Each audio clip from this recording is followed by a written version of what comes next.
NFL Week 1 Best Performances, MMQB Awards Game Balls. Some familiar names are once again in the spotlight, and they play quarterback, running back and receiver.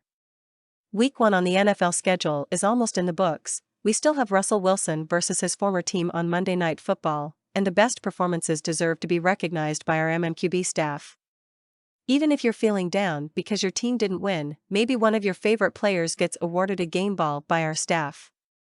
Connor or Justin Fields. I am infamous in Bears Twitter for my repeated pleas for Fields to escape Chicago. That said, he played a heroic game on Sunday that means little in terms of large-scale takeaways, but highlights his all-around skill set. With Soldier Field resembling some pre-revolutionary battle swamp, Fields made a few throws, created a few plays and upset one of the best teams in football. Mitch Goldick, A.J. Brown. A slightly homerish pick from the MMQB's native Philadelphian, but who cares? Making his Eagles debut, Brown caught 10 of Jalen Hurts' 18 completions for 155 of his 243 passing yards. Brown had 128 yards before halftime. It's been a long time since the Eagles had this type of number one receiver, and his presence will transform what they can do on offense. Much was made last year of the team's rededication to the running game that turned the season around, but having Brown raises the team's ceiling significantly. I don't want to overreact to Week 1 win over the Lions, but seeing him fit in so seamlessly was a really encouraging sign of what's to come. Gary Gramling, Saquon Barkley.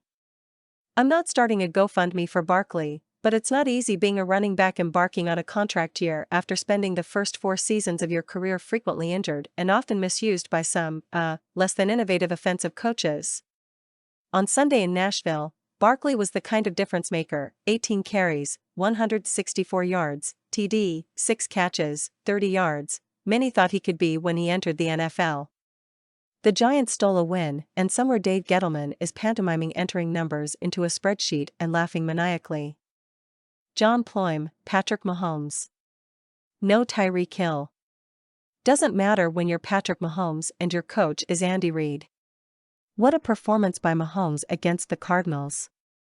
Mahomes was 30 of 39 for 360 yards and 5 touchdowns. The Chiefs overpowered the Cardinals and it was never close. Mahomes now has thrown 46 touchdown passes and 3 interceptions in 14 career September NFL games, and has won 12 of those games. Now it's Mahomes versus Justin Herbert and the Chargers on Thursday Night Football. The AFC West is going to be a fight to the finish, and Mahomes and Herbert should put on quite a show for football fans. Bill Enright, Justin Jefferson. Toward the end of August, fantasy football players began drafting Justin Jefferson ahead of Cooper Kupp. The audacity. Kupp is the reigning NFL Offensive Player of the Year, led all receivers in receptions, yards and touchdowns, and had one of the greatest fantasy seasons in history. So, when Kupp had a brilliant performance on Thursday night, those that selected Jefferson ahead of him in drafts had egg on their face.